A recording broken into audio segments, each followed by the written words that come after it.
What's happening, everyone? It's your host, SchuZ Shoemaker. I hope that everyone is having a very blessed day. And, well, I think you're not going to miss today's episode because you're going to hear from one of the top players in all the country in Jaylen Clark as he continues the Compton Magic series. As yes, it's now episode 6. That being said, though, you're not going to miss the final Compton Magic episode that will drop Wednesday or Thursday. So stay up to date by following me as SchuZ Shoemaker on Twitter and Instagram. But with that being said, I think we should hop right in.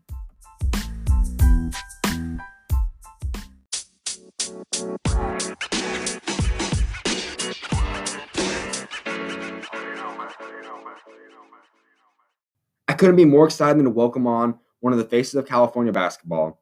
He's a top 60 player who's gearing up for his decision as to where he'll be attending college. He was one of the stars on Compton Magic and will now lead Etiwanda in Jaylen Clark to the 6th episode of the Compton Magic series. What's going on today, bro? Great. Had a good day, worked out, had a good day at school. No doubt. So let's jump right into your decision. Obviously, you have a big decision coming up soon about college. So talk about that and kind of where your thoughts are leaning right now. Yeah, I was actually committed to New Mexico for like a week. Nobody really knows that, so that's some insider stuff for you. But yeah, I committed there, and I don't know, I didn't feel like I was ready to make my decision at that time, so I opened my recruitment up. I'm starting to hear from other schools like Arizona, Vanderbilt, UCLA's back in the mix, USC, and still New Mexico. All right, no doubt.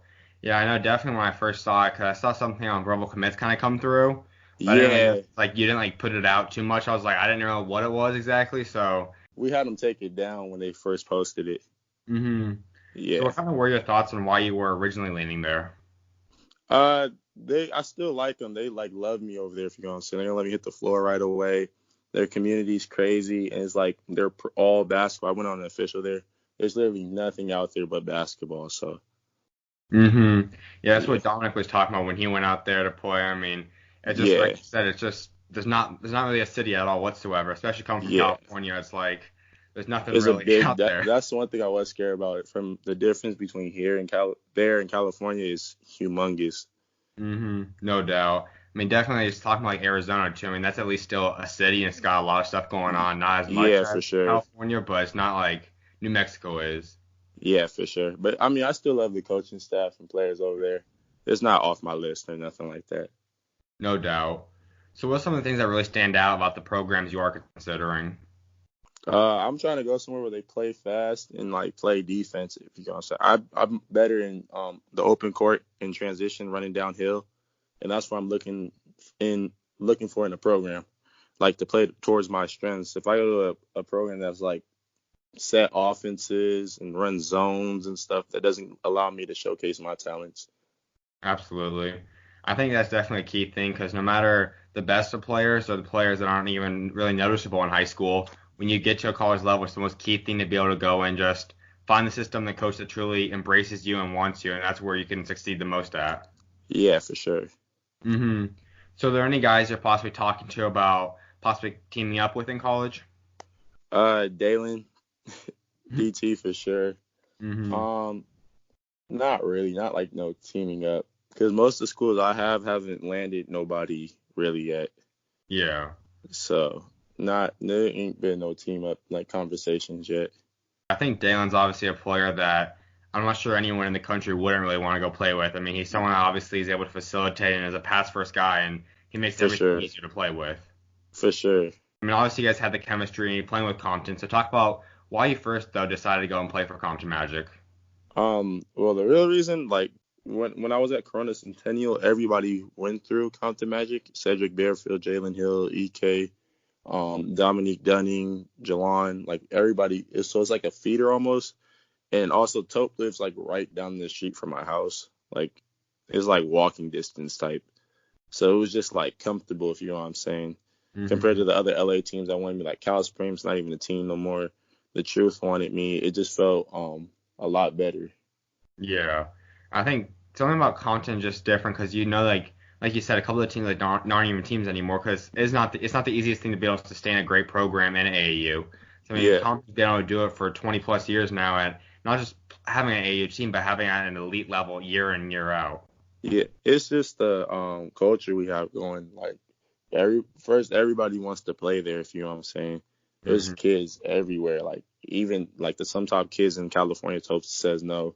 We get the right kids if you know what I'm saying. We're not gonna have no hotheads. Somebody's gonna blow the team up. On trips, we're all very respectful. It's just a standard set, and everybody knows you got to meet it or they will cut you. And I've seen Hmm. them cut people on trips. Like I don't think people understand. Like your spot is never solid. My 16 year, there was a kid. He came on the trip, was messing around. They sent him home the next day or whatever. Never saw him wear a uniform again. Wow. Yeah, they don't play over there at all. And Hmm. Spoon and Tope do a great job of making sure it stays like that. Yeah, I think that's definitely key because you see so much, unfortunately, in basketball where there are so many top players that, I mean, there's a lot of them, but there's just guys that don't necessarily take the game as seriously and they have other priorities. And when that takes over, it does deflate a team's chemistry and doesn't necessarily allow them to grow great chemistry and be able to produce at the level they can. For sure. We always got a target on our back too. Like my whole AAU career, I've only lost 6 games with them. And Wow. like that's a stand if you're gonna get everybody's best game. You're gonna get everybody's best game. And that's what you gotta understand when you go to a program like that. Everybody wants to beat you just to be able to say we beat Compton Magic. Hmm. I think that's another big thing because you look at it, there's so many of these like super teams, if you want to call them, and so many of them, I would say it's almost impossible necessarily to go upset some of these teams. But for with you guys, it's something that it really is impossible because not only are you guys so talented, but there's so much chemistry you guys have together playing 4 years. A lot of you guys have played 4 years together now, and on Yeah, top of the playing as top players, and then you guys got guys that everyone's known as more humble, laid back guys. Obviously, Evan. A lot of you guys are yeah, just all like that. You know what I mean? yeah, for sure. Hmm. We're different. That's I don't know how to describe it. It's just different once you get there. And a lot of like you said, a lot of our guys have been in the program for 3 years. We don't just pick up people for a year, if you know what I'm saying. Like all of our guys are homegrown. Hmm. So talk about some of your other teammates. What were some of the guys you created great bonds with, or had a great like kind of feel playing alongside them?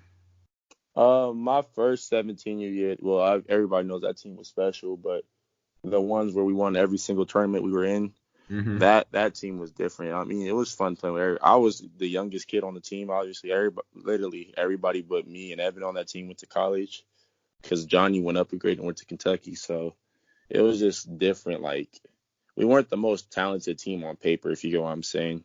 Like Hmm. guard wise, we were supposed to get killed every game, especially when we play teams like Team Takeover and stuff. But nah, we really like bonded as a group. We was all like on trips. It wasn't no cliques or none of that. We were going to the movies together, always out to eat together. Like and especially kids like Isaiah Hill, me, Johnny, Evan, Kadar. Like we all played on 16s the year before, and we all had to come straight up and like follow up what they did the last year with Timmy Allen, when they went all the way to the Final Four. And we was like, whoa, like we don't know we can do this, and then we just ran the whole thing off, if you know what I'm saying. No doubt. I know some of the coaches talked about that, and it was well documented. Obviously, this last season, you guys were kind of expecting to be able to play with Johnny and your guys' team, and then obviously he decided to reclass and go to Kentucky now. But talk about how that kind of impacted and how the roles kind of shifted on the team. Well, Johnny left, and then Evan only played 2 tournaments with us, and then he went out with a back injury. So, Hmm. I mean, it opened it. It was great for me because I got MVP of the Gauntlet session, whatever, the LA one. I was top player or whatever in the Alabama one. So, I mean, it opened it up for me a lot because I got a lot more shots. If you go, I mean, a lot more shots and a lot of better looks that allow coaches to see me in other ways than just a straight defensive slasher. Hmm. No doubt. I think that's another thing that's so special for you guys too. Like I said, there's so much depth where your entire team, the 17s are all going D1. So being able to Yeah, have all those guys that can just step up and you know that maybe when they play a certain role, when there's guys like Evan playing, Johnny and whatnot, that they're great at their role, but when they need to be stepped up, they could easily step up and fill those roles. Obviously, guys like Paris and yeah, Darrell and all those guys. yeah, for sure. Hmm. So now let's talk about high school. I mean, obviously you had a connection with, like you said, a lot of Compton guys. First started off at Corona, but now you've transferred. Talk about that decision and why you decided to attend there. I feel like it's the best move for me this year. I started all the kids at Etiwanda. I started with this whole basketball journey. It was a team called Inland Forest, and Cameron, Tyree, DJ, CJ, like all of us, and they were already at Etiwanda. And we played Etiwanda last year and beat them by 12. And then come back in this year. I don't know if you know, Centennial was like cleared out DJ left, Cash left. The only returner this year is Paris. So it was just like at that time it was the best option to go ahead and move and go to a school. Now we're looking at a shot for a real state championship. No doubt. I mean, definitely you guys have all the assets and pieces to win. I mean, obviously it is well documented about California being an elite place for those teams. I mean, the list goes on about how much talent there is, and Y- you want to be having your name up there amongst the guys like Sierra Canyon, like Rancho and whatnot is a huge Yeah, thing. for sure. So talk a little more about that and just what it's been like seeing all this shifting from top players across the country and especially in California and the West Coast and what it's like in some other teams you see that will be competing with you guys. I mean, I'm always looking forward to playing against my guy Evan. That's always fun. Sierra Canyon, I feel like I want to see how they work that out. That would be real interesting if you're honest. That can be a real electrifying team, and that's also can be a team that can shoot themselves in the foot. I Hmm. feel like they don't understand how to all come together and put egos and stuff to the side. But I mean, I'm just ready to play. To be honest with you, I've been to a state final my freshman year. Sophomore year, we didn't make it at all. Junior year, we got to the Final Four, lost to Mater Dei. So this year, I'm trying to make a whole run. Yeah. I think Rancho, I mean, that's a team that I truly think is one of the most underrated teams, and not just California, but the entire country. Because, I mean, you look at it, when you have the number one player, in my opinion, I think Evan's one of the most underrated number one players, just in the fact that I don't think he gets as much respect as a lot of number one players do get. Yeah, So, I but mean, it's also I feel like his personality is also why. Because hmm like Evans the type, even on trips, you won't. The only reason you'll know Evans in the room is because he's 7'2". If you know what I'm saying, he don't.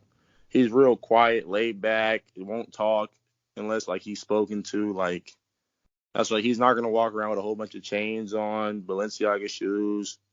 Like he don't care about Instagram, social media. He doesn't care about none of that. hmm And I feel like he doesn't like have a highlight reel type game. Like he's gonna block shots, he's gonna dunk the ball, but he's gonna do a basic two-hand dunk and just go dunk the crap out of it. Go block hmm a million shots if you know what I'm saying.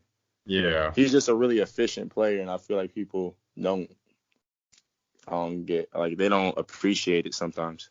hmm And that's why I think it's like when he talks about that too when he came on. I mean, he just said at the end of the day he just goes and puts up his numbers, and obviously his teams are always successful. And at the end of the day, that's what's going to get him to the NBA, and that's what's going to make his career. I mean, no Yeah, one for sure, can really stop that. for sure. But I hmm feel like we'll be fine against Rancho because we can put two bodies on Evan and put one on Dom Harris, and we can sag off somebody else. hmm And we'll have that. As long as we can keep Evan below like 15 rebounds. If Evan gets 15 and 15, which is still crazy, but that's a good game for us if you know what I mean. Oh yeah. I Especially mean, since we got our tallest dude is 6 foot. Yeah, Tyree's a little taller than me. He's 6'7". hmm So we're gonna have to work with what we got. No doubt. And I think honestly, I think you and Dominic also be a great matchup. I think a lot of you guys' games is pretty similar, but I mean, Yeah, obviously some differences. But I think you two are two of the most well-known and elite like forwards in the class. yeah, for sure. But I don't think they'll have me guarding Dom. I Mm, think when we play, I think Daryl DJ, I think they're gonna put him on Dom and have me and Tyree double down on Evan. okay. So that's No probably doubt. what we're gonna end up having to do. hmm So talk about some of the other guys on the team that's gonna kind of help contribute and help lead your team. Uh, well, I mean, we got Brentley. We got 6D1 players. I don't know if you guys know. And we're all about to sign and commit and stuff, but my teammates are just lower, but that doesn't mean they're less talented by any means. hmm We got my boy Cameron. He going to Cal Poly slow. Great point guard, super fast, can get up in people. Cameron, our starting three guards can pick people up full court with no hesitation. DJ, I'm pretty sure you guys already know about him. He yeah, he don't care. He'll pick anybody up full court. Brentley, he's one of the best shooters in California. Can guard. Tyree's one of the most underrated players to me. Tyree should be a top 150 player to me. He's not on any boards, nothing. He's just starting to pick up offers, which is crazy. But yeah, and we got a kid named Jemai Meshack. He's top 100 in his class. He's below us though. Okay. Class below us. So he's seen from schools like Vanderbilt and stuff like that. So I Okay. mean, everybody can play defense. We ain't scared of nobody. Everybody can shoot. Everybody can dribble. Everybody can rebound. We're just good across the board, I feel like. hmm I think that's definitely a thing that a lot of people don't. A lot of people obviously look at the stuff that obviously stuff like what Dior does and what those guys do in terms of scoring and the flashiness Yeah, of offense. But that is great. Don't get me wrong. Dior's a great player. But defense at the end of the day, I still think is one of the most it's the most important thing because for if you have sure. a great defender and they can't make the guy score, then the game's pretty much done then. Yeah, for sure. hmm And then talking about some of the guys, obviously Compton is loaded with D1 players, and just talk about some of the guys on your team that's going to be able to go D1. But talk about what it's like seeing other guys just like you live out the same dream that you've kind of been able to live out and commit soon and be able to get the college interest and live out that dream. It's cool. Like it's like the kids you grow up with. Because I know only 1% of basketball players get to college, but it's like it's cool to see when all your boys and your homies work they butts off, and all y'all get to go, and everybody gets to sign on signing day, and everybody gets to put a hat on, and everybody comes to school rocking their college gear, knowing they don't have to pay. Like it gives you a good feeling, if you know what I'm saying. It's like we made it out of here. It's not like just like we all did it. We all stayed away from because kids is getting girls pregnant, smoking their life away, like stuff like that. And so it's cool to see you and your boys make it out. Absolutely. And I think that's the coolest thing too, because basketball is it's obviously a big world, but at the same time it's so small because you guys are all going to go to college and maybe you guys don't all play each other, but you guys are still going to be in college, be able to watch each other. And then a lot Ye- of you guys, especially with Compton, I know a lot of you guys will be playing in the NBA, if not professional overseas or whatnot. And be able to Yeah, see each other for the rest of your guys' lives is an awesome connection to have. for sure. That's the hmm best way to put it. No doubt. And I do just have to hit up talking about your school. I mean, obviously you post on your story sometimes about the kid that runs with lunch. I mean, how did that kind of start? And I think It's a lot of kind of people want to crazy hear because about he got that. his class switched hmm because some kid was bullying him almost. So I said some words to the boy. The boy left him alone. But basically, people were getting mad that he was running and getting to the line first. So people started holding his backpack. So he went up to the office and told I guess the assistant principal what was happening, and they switched him to first lunch. That's why I ain't been posting the video no more. He doesn't have that class. But hmm I mean, our school is fun. Going from Centennial to Etiwanda is like night and day. Like Centennial's a real laid back, like you're not gonna see nothing. Smaller school, you're just gonna get your grades and go home. And Etiwanda is like, she's like double the size of Centennial, way more kids.